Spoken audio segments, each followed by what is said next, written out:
Hello everyone, स्वागत है आपका हमारे चैनल पे। और आज है 10 अप्रैल और हम लोग इम्पोर्टेंट न्यूज़ को क्या करते हैं, यहाँ पे कवर करते हैं, जो कि एग्जाम में आने की पूरी संभावना होती है। सबसे पहला देख लीजिए यहाँ पे, गिरफ्तारी को चुनौती देने वाला याचिका खारिज करते हुए दिल्ली हाई कोर्ट ने कहा। देखिए, अभी आपको पता है ना, ये है सीएम कहाँ, दिल्ली के। इन पर ईडी जो है पूरा आरोप लगाई है और ये आरोप लगभग जो है सिद्ध होने वाला है, क्योंकि धन शोधन का मामला है यहाँ पे, शराब घोटाले को लेकर। ठीक है, तो ये जो है ना, चुनौती दे रहे हैं बार बार कि ये जो गिरफ्तारी है ये अवैध है, ये सही नहीं है। फिर कोर्ट ने कहा कि आप तो संलिप्त तो हैं, इसमें पाए गए। क्वेश्चन यहाँ से फ्रेम नहीं करता, क्वेश्चन पूछता है दिल्ली का सीएम को अपॉइंट कौन करता है, आपको बता दे राष्ट्रपति। ठीक, अन्य राज्यों में आप देखेंगे तो जो मुख्यमंत्री होते हैं उसका अपॉइंटमेंट करता है गवर्नर, करते हैं ना, लेकिन दिल्ली के केस में राष्ट्रपति। फिर याद रखिएगा 69 constitution amendment act, one day exam में बहुत बार पूछा गया है। दिल्ली से जुड़ा हुआ है, एनसीआर से जुड़ा हुआ है, नेशनल कैपिटल रीजन। ठीक है, तो हो गया फैक्ट।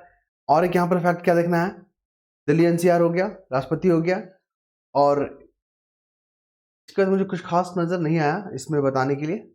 दूसरा क्या है, चुनाव आयोग। हाँ, एक और फैक्ट है कि दिल्ली जो है ना कंप्लीट राज्य इसलिए नहीं है क्योंकि जो स्टेट के जो सब्जेक्ट होते हैं, जैसे पुलिस का केस, पुलिस जो सब्जेक्ट है स्टेट का होता है। फिर आपका पब्लिक ऑर्डर स्टेट का होता है। एक और होता है आपका यहाँ पे भूमि से संबंधित जो कानून होते हैं, ये सारे स्टेट के सब्जेक्ट होते हैं, लेकिन इस मामले में दिल्ली को नहीं दिया गया। इस कारण से दिल्ली कंप्लीट राज्य नहीं है। तो न्यूज़ में आपने सुना होगा कि दिल्ली को अगर हम सत्ता में आते हैं, विपक्ष वाला बोल रहा है कि अगर हम सत्ता में आएंगे, पावर में आएंगे, तो हम दिल्ली को कंप्लीट राज्य का दर्जा देंगे। ठीक है, इस कारण से मैंने आपको यहाँ पे फैक्ट को बता दिया है, ध्यान रखिएगा। आगे आते हैं, चुनाव आयोग ने सीबीडीटी को दिया निर्देश, चंद्रशेखर के हल्फनामे का ब्यौरा सत्यापित करें। कुल मिलाकर अगर आप इलेक्शन में खड़े हो रहे हैं तो आपको हल्फनामा भरना होता है, आपको अपने संपत्ति के बारे में जानकारी देना होता है। ठीक है, तो किस एक्ट के तहत, याद रखेंगे, जो पब्लिक रिप्रेजेंटेशन जो एक्ट है 1951 का सेक्शन 25 में जो है आपको हल्फनामा भरना होता है। अगर आप कुछ गलत हल्फनामा भरते हैं ना तो आप पे फिर कानूनी कार्रवाई की जाएगी, याद रखेंगे इसको। आगे बढ़े हम लोग। देखिए, यहां से क्वेश्चन पूछा जाता है, स्टेट पीसीएस में, यूपीएससी में पूछा गया। इस बार मानसून कुछ देर से आएगा पर बारिश समान रहने की संभावना। कुल मिलाकर देखिए, हमारा जो भारत है, प्यारा भारत है यहाँ पे। ठीक है, यहाँ पे जो मानसून आता है ना, दक्षिण पश्चिम से आता है। ठीक है, साउथ वेस्ट मानसून जो है केरल में टच करता है सबसे पहले, और फिर वो आगे बढ़ते जाता है ये। ठीक है, कुल मिलाकर तमिलनाडु एक ऐसा राज्य है, तमिलनाडु एक ऐसा राज्य है जो कि साउथ वेस्ट मानसून से बारिश नहीं होता, याद रखिएगा। कब होता है, जब मानसून लौटता है ना उत्तर पूर्वी वाला, तब जाके तमिलनाडु में बारिश होता है। एक ये हो गया, तो सब याद रखिएगा। अल नीनो, अल नीनो हो गया। एक होता है ला नीना। ठीक है, ला नीना। तो ला नीना जो है ना हमारे लिए फायदेमंद होता है, हमारे देश में अच्छे बारिश के लिए रिस्पॉन्सिबल होता है ला नीना, याद रखिएगा। जो पेरू का जो तट होता है ना, पेरू का जो तट होता है, दक्षिण अमेरिका वाला आप देख रहे होंगे, तो पेरू के तट पे वहां पे क्या होता है, ठंडा हो जाता है, जिसके कारण से मानसून वहां कमजोर हो जाती है। बारिश जो है ना आपके भारत वाले क्षेत्रों में देखने को मिलता है। तो ला नीना हमारे लिए फायदा है, लेकिन अल नीना की स्थिति में क्या होगा, सूखा पड़ेगा। ठीक है, तो हमारे लिए सही नहीं है। सूखा जब भारत में देखने को मिल रहा है ना, तो ला नीना इफेक्ट के कारण देखने को मिलेगा। मेंस में कैसे क्वेश्चन पूछता है कि हमारे जो है मानसून को प्रभावित करने वाला कारक कौन कौन सा है, तो आप अल नीनो, ला नीना जैसे जो है टर्म का यहाँ पे जिक्र करेंगे। फिर क्लाइमेट चेंज यहाँ पर आप जिक्र करोगे, मेंस में ऐसे क्वेश्चन फ्रेम करेगा। आगे बढ़े हम लोग यहाँ पे, आगे बढ़ते तो हमें क्या देखने को मिलता है। देखिए, अदालत ने कविता, ये जो है साउथ इंडिया, साउथ जो भारत है वहाँ की जो पार्टी का एक नेता थी, जहाँ पे न्यायिक हिरासत को 2 हफ्ते तक बढ़ा दिया गया। इन पर भी धन शोधन का मामला लगा हुआ है, जो शराब घोटाले को लेकर कि लाइसेंस प्राप्त करने के लिए या यहाँ पे रिश्वत देने का यहाँ पे आरोप लगा हुआ, कुल मिलाकर। ठीक है, क्वेश्चन पूछता है, यूपीएससी में क्वेश्चन पूछा था आपका जुडिशियल कस्टडी। देखिए, जुडिशियल कस्टडी में अगर कोई मुद्दा आता है ना, जुडिशियल कस्टडी में अगर कोई मुद्दा, मतलब कोई भी किसी पे आरोप लगता है जुडिशियल कस्टडी को लेकर और पुलिस कस्टडी को लेकर, तो आप याद रखेंगे, अगर किसी भी आरोपी को जुडिशियल कस्टडी में रखा जाता है ना, तो यहाँ पे इंक्वायरी करने के लिए पुलिस को क्या होता है, कोर्ट से परमिशन लेना पड़ता है। इंक्वायरी करना है तो कोर्ट से परमिशन लेना पड़ता है। लेकिन जब पुलिस कस्टडी में किसी आरोपी को रखा जाता है तो वहाँ पे इंक्वायरी करने के लिए पुलिस को जो है कोर्ट से परमिशन लेने की जरूरत नहीं है, वो इंक्वायरी कर सकती है। यही क्वेश्चन पूछा था, याद रखेंगे। आगे चले हम लोग। इसके बाद जो हमें महत्वपूर्ण देखने को मिल रहा है, क्या देखने को मिल रहा है, हाँ देखिए, अभी क्या एडिटोरियल पेज में, जो एडिटोरियल जो पेज है हमारा, यहाँ पे मेंस के क्वेश्चन फ्रेम होंगे, तो कुछ कुछ जो है प्रीलिम्स के भी क्वेश्चन फ्रेम होगा। तो याद रखिएगा, अभी आपको बता दें, जो सौर पैनल के माध्यम से हम लोग बिजली उत्पादन कर रहे हैं, ये क्या है, नवीकरणीय ऊर्जा का क्या है, ये विकल्प है ना। तो ये जो है ना सौर पैनल को आप देख रहे हैं, ये बहुत बड़ा जो समस्या बन रहा है, पर्यावरण समस्या बन रहा है। कैसा बन रहा है, क्योंकि जो कचरा बन रहा है इसका लाइफ कितना होता है, 30 से 35 साल इसका लाइफ होता है सौर पैनल का। उसके बाद क्या क्या होता है, वेस्टेज में कन्वर्ट हो जाता है। तो ये हमारे लिए फिर क्या होता है, पर्यावरण समस्या को यहाँ पे पैदा करता है। क्यों, क्योंकि यहाँ पे बहुत सारे मिनरल्स जैसे कि होते हैं ना, वो हमारे जो है इन्वायरमेंट के लिए सही नहीं होते। जैसे कि इसमें एल्युमिनियम है, कांच है, सिलिकॉन है, शीशा है, तांबा है। ये एक बहुत बड़ा चुनौती है। बोलेगा कि चुनौती कैसे है, तो आप इंट्रोडक्शन में आप ये चीज़ लिखोगे, ये पहला हो गया।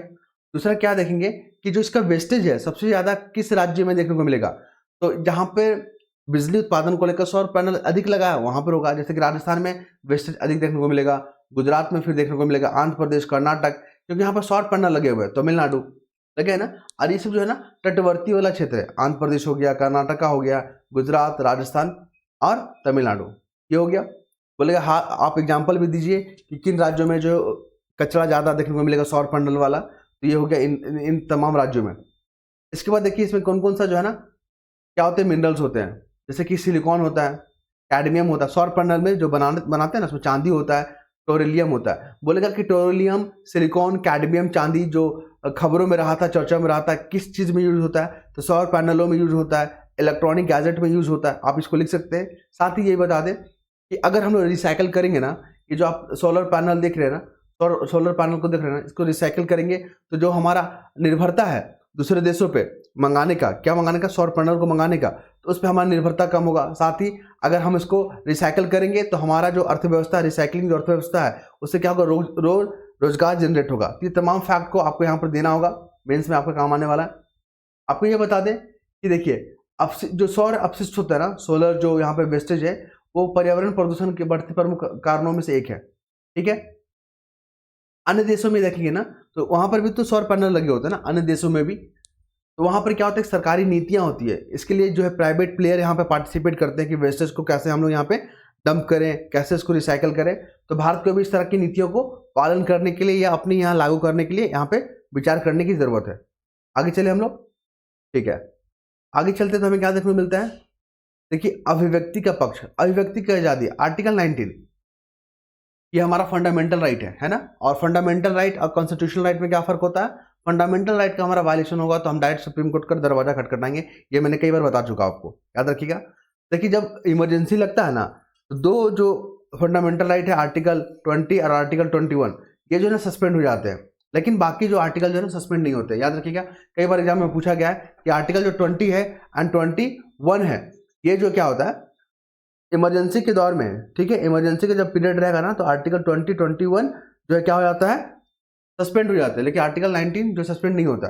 याद रखेंगे।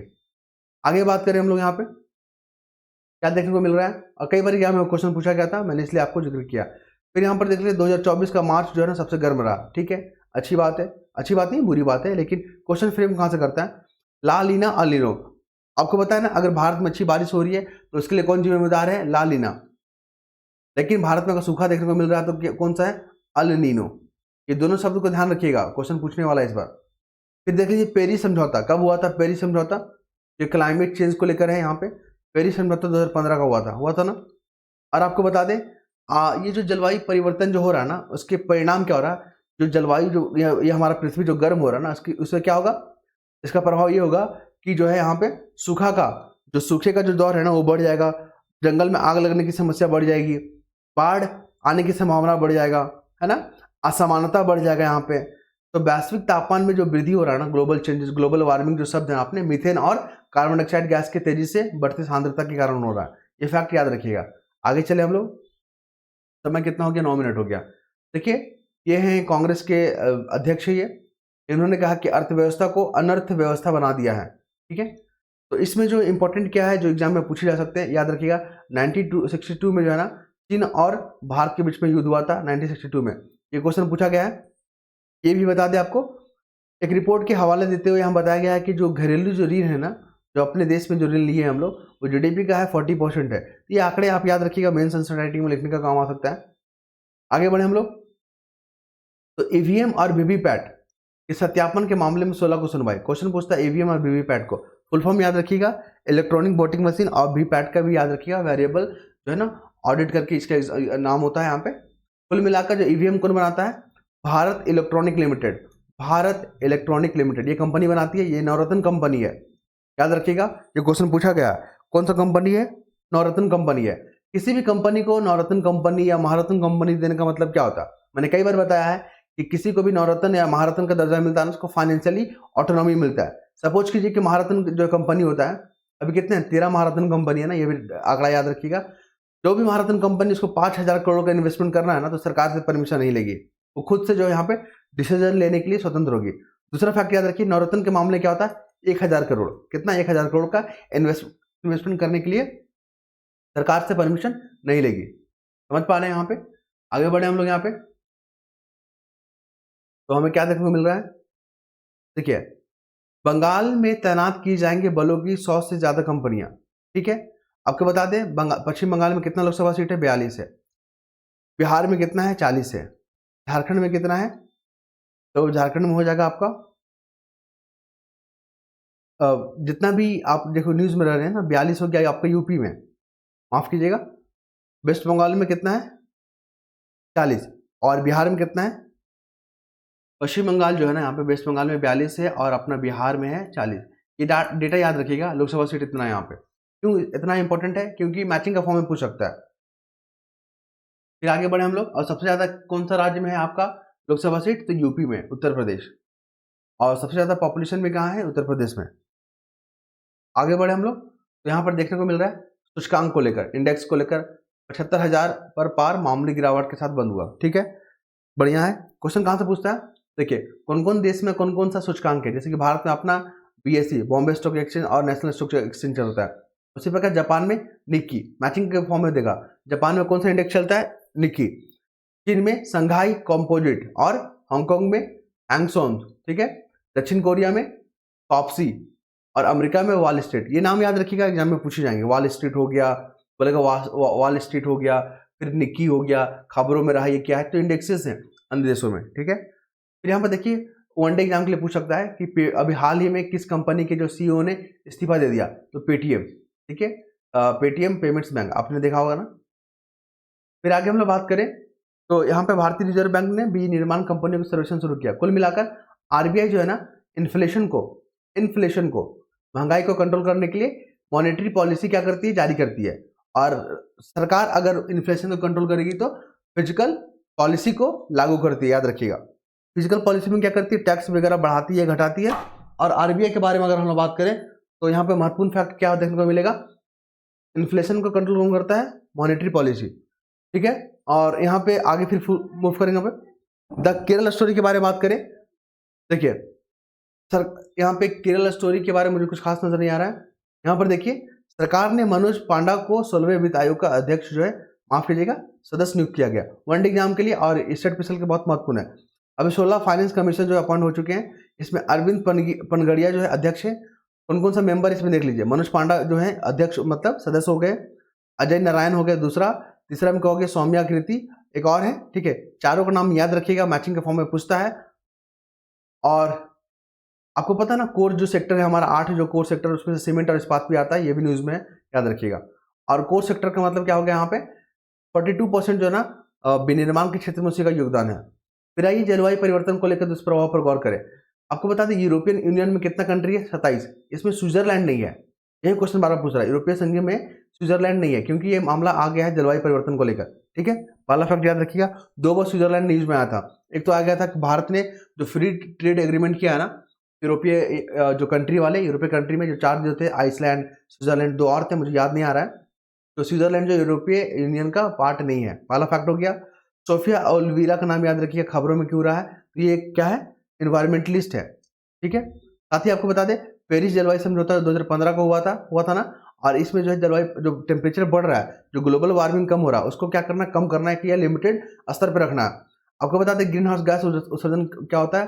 ग्रीन हाउस गैस उसको बोलते हैं जो पृथ्वी पर टेम्परेचर को मेंटेन करने के लिए रिस्पॉन्सिबल होते हैं। Carbon dioxide green house gas हो गया, लेकिन इसका सांद्रता बढ़ जाता है ना, फिर जाके क्लाइमेट चेंज हो जाता है हमारे यहाँ। ठीक है, हर गैस इंपॉर्टेंट है, लेकिन एक लिमिटेड दायरे में।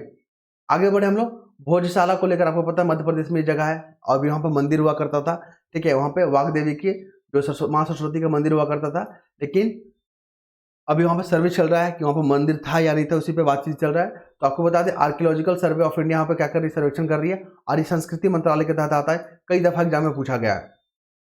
कनाडा में भारतीय मूल की जो है ना कारोबारी समेत 2 लोगों की हत्या हो रहा है। अब कनाडा में जो है ना भारतीय मूल के लोगों का यहाँ पे हत्या हो जा रहा है। तो कुल मिलाकर क्वेश्चन यहाँ से नहीं पूछेगा, क्वेश्चन पूछता है कि अल्बर्ट प्रांत खबरों में रहा कहाँ पे, कनाडा में। एक और आपको बता दें संविधान जो है हमारा ना कॉन्स्टिट्यूशन, उसमें फेडरल सिस्टम के बारे में बात करता है, फेडरल संघवाद के बारे में बात करता है। ये प्रोविजन हम लोग कनाडा से ही लिए हैं, एग्जाम में पूछा गया, याद रखिएगा। आगे चलते हैं हम लोग। तो देखिए जर्मनी पे आरोप लग रहा है ना कि गाजा जो नरसंहार हो रहा है ना, इजरायलियों को सप्लाई कर रहा है, क्या कर रहा है, हथियार सप्लाई कर रहा है। तो यहाँ पर आप याद रखिएगा, जो गाजा का लोकेशन देख लीजिएगा मैपिंग में, वहां से पूछ सकता है। एक बात आपको बता दें, इजराइल हमास का जो युद्ध चल रहा है ना, बहुत बड़ा, मतलब बहुत दिन से चल रहा है। अब इसमें जो है मानवीय संकट उत्पन्न हो रहा है, तो भारत इसका जो विरोध करता है कि मानवीय संकट नहीं होना चाहिए। संघर्ष पे जो है जल्द से जल्द यहाँ पे पूर्ण विराम लगना चाहिए। और 2 स्टेट थ्योरी याद रखिएगा, इजराइल और फिलिस्तीन के बीच में जो है सॉल्यूशन के बारे में बात करता है, 2 स्टेट थ्योरी, ये हो गया। और यहाँ पे बता दें आपको, यूनाइटेड नेशन सिक्योरिटी काउंसिल में जो है ना 15 मेंबर का होता है, जिसमें 5 होता है परमानेंट और 10 होते हैं नॉन परमानेंट मेंबर, ठीक है। भारत जो है परमानेंट मेंबर का बनने के लिए यहाँ पे योग्यता रखता है और ये डिमांड कर रहा है, पहला बात याद रखिएगा। और वहाँ पे जो प्रतिनिधि, हमारे अस्थायी प्रतिनिधि कौन है, रुचिरा कंबोज, ये नाम भी याद रखेंगे आप। आगे आते हैं हम लोग। तो मुझे जो खास नजर आ रहा है, मैंने यहाँ पे हाईलाइट करके रखा हुआ है। देखिए मुख्य चुनाव आयुक्त, पता है ना, इलेक्शन कमीशन। तो इसमें एक मुख्य चुनाव आयुक्त होते हैं और 2 आयुक्त होते हैं, इनको Z+ सिक्योरिटी मिला हुआ है। बोलेगा खबरों में X, Y, Z श्रेणी रहा, ये क्या चीज को रिप्रेजेंट करता है, XYZ जो है ना, तो ये सिक्योरिटी को रिप्रेजेंट करता है, याद रखिए XYZ। यहाँ पे X जो है ना, जैसे करीब से करीब 40 से 45 जो टुकड़ियों का जो होता है ना CRPF का, यहाँ पे जवान यहाँ पे तैनात रहते हैं, उनको सिक्योरिटी प्रदान किया जाता है, याद रखिएगा। तो अभी जो है हमारे चीफ इलेक्शन जो कमिश्नर है राजीव कुमार जी को मिला है Z+ सिक्योरिटी। क्यों मिला है, क्योंकि यहाँ पे खुफिया जो एजेंसी उन्होंने रिपोर्ट किया है कि इन पे जो खतरा हो रहा है, ठीक है। आगे बढ़े हम लोग, तो क्या देखने को मिल रहा है मुझे, इसके बाद मुझे जो खास नजर आ रहा है वो स्पोर्ट्स सेक्शन में मुझे 2 चीजें याद रख रहा है। सबसे ज्यादा ग्रैंड स्लैम जीतने वाले कौन है, जोकोविच। ये वनडे एग्जाम के लिए बहुत महत्वपूर्ण है। बोलेगा कि सबसे ज्यादा ग्रैंड स्लैम जो अवार्ड जीते हैं वो कौन जीते हैं, जोकोविच। सेकंड नंबर पे कौन आते हैं, राफेल। और थर्ड पे कौन आते हैं, फेडरर, याद रखिएगा, रोजर फेडरर। दूसरा आपको बता दें, जो ओलंपिक जो होना है अभी पेरिस में होना है ओलंपिक, उसमें मीराबाई चानू, इन्होंने जो है इस बार जो 2020 का हुआ था, क्या जीता था, सिल्वर मेडल जीता था, सिल्वर मेडल, याद रखिएगा। तो ये इंपॉर्टेंट फैक्ट को मैंने डिस्कस किया। आई होप आप चीज़ों को समझ पा रहे होंगे। अगर आपको हमारा तरीका है और हमारा प्रयास अच्छा लगता है तो आप लोग अपना कमेंट जरूर करेंगे, ठीक है, अपना फीडबैक जरूर देंगे। धन्यवाद। और एक और कि अगर आपको पसंद आता तो हमारे चैनल को क्या करेंगे, सब्सक्राइब भी करेंगे आप।